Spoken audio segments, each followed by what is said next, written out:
One second I was grabbing an energy drink, the next I was alone under the burning Nevada sun. His laughter still rang in my ears as the truck disappeared. They called it a joke. I called it my freedom. Years later, he stood on my porch, but I wasn't that girl anymore. The sun burned my neck as I stood in the middle of a dusty Nevada gas station, watching the tail of Ryan's truck vanish down the road. Their laughter echoed in my ears. Sharp, cruel, like they just pulled off the prank of the century. "Ryan," I screamed, my voice cracking as I stumbled forward, waving my arms like some desperate fool. His brothers, Derek and Logan, hung out the windows, phones in hand, filming me like I was the punchline to their latest stunt. "Good luck, Laura," Logan yelled, his voice fading as the truck sped away. I stopped running, my chest heaving, my hands shaking. My phone was dead, my wallet still in the truck's glove box. All I had was a half-warm bottle of water and the sinking realization that this wasn't just a joke. This was who they were, who he was. It started so innocently that morning. Ryan had leaned over, flashing that charming smile I used to love, and said, "Babe, I'm beat. Could you grab me an energy drink?" We were on a road trip through Nevada, just the four of us, me, Ryan, and his brothers, headed to some car show Derek swore would change their business. I didn't think twice. I hopped out, walked into the gas station with its one creaky pump and flickering neon sign and bought the drink. When I came back out, the parking lot was empty. Just dust and silence. I waited. 5 minutes stretched to 20, then an hour. The heat pressed down, my throat dry as the desert around me. I sat on the curb, staring at the road, willing that truck to come back. Ryan had pulled dumb pranks before, hiding my keys, fake spiders in the bed, but this stranding me in the middle of nowhere. This was different. My phone buzzed once before it died completely. A single text from Ryan. "Don't be mad, babe. Just a prank. Back soon." I stared at the screen until it went black, my stomach twisting. This wasn't funny. This was the man I'd married. The man I'd cooked for, laughed with, defended through every snide comment from his brothers, and he thought leaving me here was a game. I grew up in a small town always dreaming of a big happy family. When I met Ryan a few years back, he seemed like the answer to that dream. He was funny, charming, worked at his family's auto shop with Derek and Logan.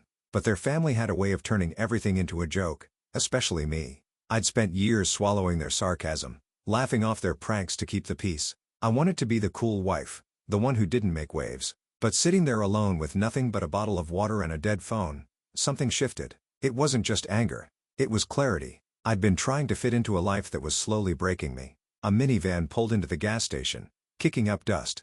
A woman with tired eyes and 2 kids in the back looked at me sweaty and shaken. "You okay, Han?" she asked. Her name was Sarah. I told her I needed to get north. "Anywhere but here." She nodded. "No questions asked. Hop in. I'll take you as far as I'm going." As we drove away, I didn't look back at the gas station. I just stared out the window, my heart pounding, knowing I wasn't just leaving that dusty lot behind. I was leaving him. Sarah's minivan smelled like fruit snacks and coffee, and her kids babbled in the back as we drove through the endless Nevada desert. I didn't say much, just clutched my water bottle and watched the road blur past. My mind kept replaying Ryan's text, "Just a prank." The words felt like a slap every time I thought of them. Sarah glanced over once, her voice soft. "You sure you're okay?" I nodded, but I wasn't. Not yet. I was still trying to wrap my head around the fact that the man I'd loved had left me stranded for a laugh with his brothers cheering him on. She dropped me at a bus station in a small Idaho town, a place with one ticket counter and a flickering vending machine. Sarah handed me a granola bar and a crumpled $10 bill. "Just in case," she said, her smile warm but tired. I thanked her, my voice barely above a whisper. As her taillights faded, I felt a pang of loneliness, but also something else. Resolve. I wasn't going to wait for Ryan to come back. Not this time. At the bus station, I used a payphone to call my aunt. We hadn't spoken in years. Not since my mom passed, but her number was one of those things burned into my memory. She picked up on the second ring, her voice steady and warm like she'd been expecting me. "Can I stay with you for a while?" I asked, my throat tight. "I don't know where else to go." Her reply was simple. "Always come home." I bought a one-way ticket to a small coastal town in Oregon using the money I'd been saving in secret for years. $10 here, $20 there, tucked away in an account Ryan never knew about. He never cared about the details of our finances. That was my thing. Now it was my lifeline. The bus ride took all night. I stared out the window, the streetlights streaking past like comets. I thought about calling Ryan just to say I was done, but I could already hear Derek and Logan laughing in the background, calling me dramatic. So, I didn't. And he didn't call either. Not that night, not the next. When I stepped off the bus, the Oregon air hit me. Crisp, salty, mixed with pine. My aunt was waiting in her old pickup, her gray hair tied back, her hug as warm as I remembered. She didn't ask what happened, just said, "Let's get you home." Her house was a small weathered place with a chipped picket fence and flower beds bursting with color. It smelled like lemon polish and fresh bread. Every corner soft and lived in. I collapsed into bed and slept for 2 days straight, my body finally letting go of the tension I'd carried for years. When I woke, my aunt slid a plate of eggs and toast across the kitchen table and handed me an envelope. Inside was some cash and a note with a name. Laura Morgan. My mom's maiden name. "My friend at the diner needs help," she said softly. "They don't ask questions. Just tell them that's your name." My heart thumped. Morgan wasn't just a name. It was a piece of me I'd buried. I started at the diner that week, a cozy spot by the ocean with sticky menus and kind regulars. I poured coffee, took orders, wiped tables. It wasn't much, but it gave me purpose. At night, I'd sit on my aunt's porch, sipping sweet tea, watching the waves crash. For the first time in years, I felt like I could breathe. But even then, a small part of me wondered how long it would last, how long before Ryan's laughter found me again. The diner became my world. Mornings filled with a clink of coffee mugs, the hum of small-town chatter, the rhythm of wiping down tables. I was Laura Morgan now, not the woman who'd spent years dodging Ryan's family's pranks. But the past has a way of creeping up like a shadow you don't notice until it's right behind you. One slow Tuesday, the bell above the door jingled, and everything changed. A man stumbled in. Tall, rough looking, his shirt soaked with blood. My first thought was that it was another cruel joke, my body tensing like it used to when D. Rarick and Logan were around. But his eyes, wild, desperate, told me this was real. "Help!" he gasped, collapsing near the counter. Time stopped. Then I moved, kneeling beside him, pressing a towel to the wound on his side. "You're going to be okay," I whispered, my hand shaking, but steady enough to hold pressure. Mrs. Taylor, the diner's owner, called 911, and the ambulance arrived fast. As they wheeled him out, he grabbed my wrist, his voice barely there. "Thank you." His name was Noah. A few days later, he limped back into the diner, bruised but alive, asking for coffee in my name. "Laura," I said, cautious but curious. He smiled, a quiet, worn kind of smile. "Thanks for saving my life, Laura." After that, Noah became a regular, always in the same booth by the window, reading the paper or staring at the ocean. He didn't talk much, but when he did, he listened. Really listened. It was strange having someone notice me without expecting something in return. Weeks passed, and Noah's quiet presence became a comfort. We didn't ask about each other's past like we both knew some things were better left unsaid, but I could see it in his eyes. Sometimes a flicker of pain like he was running from something. 2. One evening a storm rolled in. The kind that turned the sky gray and shook the windows. The diner closed early and I walked home through the rain, my coat soaked. When I reached my aunt's porch, Noah was there, drenched, his hands stuffed in his pockets. "I didn't know where else to go," he said, his voice raw. I let him in, handed him a towel, and made tea. We sat at the kitchen table, the storm howling outside. After a long silence, he spoke. "I used to be a detective in Seattle. Narcotics. Got too close to something dirty. My partner set me up, got me shot, left me for dead." His words hung heavy like he was testing if I'd run. "I didn't." "Sounds like you needed to get away," I said. He nodded. "Somewhere no one would find me." We didn't say much after that, just sat with the rain and our secrets. He slept on the couch that night, and when I handed him a blanket, his fingers brushed mine. "Thank you, Laura, for everything." Noah started coming around more, helping my aunt with small chores, fixing the porch, carrying groceries. He never made it feel like a debt. He was just there, steady, like a lighthouse in the fog. But then one afternoon, I came home to find the front door ajar. My stomach dropped. My aunt was at her flower shop. The house looked untouched, but a kitchen drawer, the one with her spare cash, was open. Nothing was gone, but the air felt wrong, like someone had been there watching. I called Noah. He was there in minutes, checking locks, scanning the yard. "This isn't random," he muttered, his jaw tight. "Someone's looking for something or someone." Noah's words stuck with me, a quiet warning that burrowed into my bones. He installed new locks, set up a small camera on the porch, and left a flashlight by the door. At night, I started sleeping with the light on, my old fears creeping back. My aunt noticed, but didn't push. One evening, folding laundry, she looked at me and said, "Sometimes people don't chase you because they want you back. They chase you because they lost control." Her words hit hard, stirring up memories of Ryan and his brothers, their laughter, their need to always have the upper hand. I tried to push it down, to focus on the life I was building. Noah was a constant now, his quiet strength a reminder that I wasn't alone. But the past doesn't let go so easily. One foggy morning, Nearly 5 years after that gas station, I opened the front door and froze.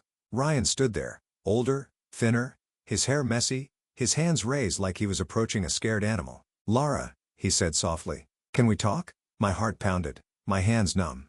How had he found me? I'd been so careful. No social media, a new name, a new life. Before I could speak, Noah stepped up behind me, his presence calm but unyielding. "Who are you?" he asked, his voice steady. Ryan blinked, thrown off. "I'm her husband." The word felt like a knife. Husband. As if it still held weight after 5 years of silence. I stepped forward, my voice firm. "I'm not your wife." Ryan's eyes flickered between us, confused. Maybe hurt. 5 minutes, Laura. Please. Noah gave me a small nod, trusting me to handle it. I stepped onto the porch, closing the door behind me. Ryan shoved his hands in his pockets, staring at the ground. "I've been looking for you," he said. "Ever since the video." I frowned. "What video?" He shifted, uncomfortable. "Derek and Logan started a podcast telling stories, trying to get famous. They talked about the gas station. Thought it was funny. It went viral. People were pissed. I didn't know they'd share it." My blood ran cold. The world had seen my humiliation, laughed at it, judged it. "I left them," he continued. "Quit the shop. Moved out. I've been trying to find you for a year. I couldn't carry it anymore. What we did." I wanted to believe him, but his regret felt hollow. 5 years too late. "You laughed," I said, my voice steady. "You all laughed. You left me there, Ryan. And you never came back." He flinched, his eyes wet. "I thought you'd come home. I thought you were just mad." I shook my head. "I wasn't waiting. I saved myself." The door opened and Noah stepped out, standing beside me, his presence a quiet shield. Ryan looked at him, then at me. "Who is he?" I didn't hesitate. "My fiancé." Ryan's jaw tightened, but he didn't argue. He turned, walking into the fog. His shoulders slumped. "I'm glad you're okay," he muttered before disappearing. That wasn't the end. A few months later, I stood in a Portland courthouse, my hands steady despite the reporters buzzing outside. Derek and Logan sat at the defense table, their usual swagger gone. They'd gone too far with their latest prank, rigging a young woman's office with cameras and fake eviction notices, triggering a seizure that nearly killed her. The internet turned on them, and the lawsuit dragged Ryan into it. I wasn't there for revenge. I was there for truth. On the witness stand, I told my story. The gas station, the hours of waiting, the fear that lingered long after. But I didn't stop there. "People laugh at pranks because they don't see the aftermath," I said, my voice clear. "They don't see the nightmares, the trust you lose, the way you question every kind gesture after. They don't see the moment you decide to walk away because staying means losing yourself." The courtroom was silent. Derek shifted, uncomfortable. Logan wouldn't look at me. Ryan stared at his hands, unraveling. When I stepped down, I felt lighter, like I'd finally let go of something heavy. Outside, Ryan caught up to me, his voice desperate. "Laura, I didn't know it would hurt you like that." I turned calm but unflinching. "You didn't know because you never listened. You lost me long before that day, Ryan. You just didn't notice." He glanced at Noah standing nearby and asked him. I smiled. "He didn't find me whole. He found me broken and stayed while I healed." Ryan's eyes watered, but I was done. I walked away, Noah's hand in mine, the weight of 5 years lifting with every step. The sun was warm on my face as Noah and I walked down the courthouse steps, the reporters' voices fading behind us. For the first time in years, I didn't feel like I was running. I didn't need to hide or explain myself. I'd said what I needed to say, not just to Ryan, but to the world. Derek and Logan's trial would go on, their reputation in tatters, but I didn't care about their punishment. I cared about the truth, my truth finally being heard. That evening, I sat on my aunt's porch, a mug of tea in my hands, Noah beside me. The ocean stretched out before us, calm and endless. "You okay?" he asked, his voice soft. I nodded, leaning into his shoulder. I needed to face him to say it out loud. "He didn't win." Noah squeezed my hand. "He never did. He just didn't know you." I smiled, my heart full. 5 years ago, I'd stood alone in a gas station, dust in my shoes, no one coming for me. Now I was here whole with someone who saw me. Not the version others wanted, but the real me. My aunt joined us, her knitting needles clicking softly. She didn't ask about the trial, just handed me a small bouquet of wild flowers from her shop. "For strength," she said. I took them, my eyes stinging. She'd given me more than a place to stay. She'd given me a chance to find myself again. Noah too had become my anchor, not because he saved me, but because he stood beside me while I saved myself. The next morning, I went back to the diner, pouring coffee, chatting with regulars. Life felt simple again, but not small. Every smile, every quiet moment with Noah, every night on the porch with my aunt. They were pieces of a life I'd built, Not one I'd been handed. Ryan's face still flashed in my mind sometimes, but it didn't hurt anymore. He was a chapter closed. A lesson learned. I wasn't the woman he'd left behind. I was Laura Morgan and I was free. Thank you for listening to my story. It means the world to share it with you. If it moved you, please give this video a like and hit that subscribe button. It helps me keep telling stories like this one. Stay strong and I'll see you in the next one.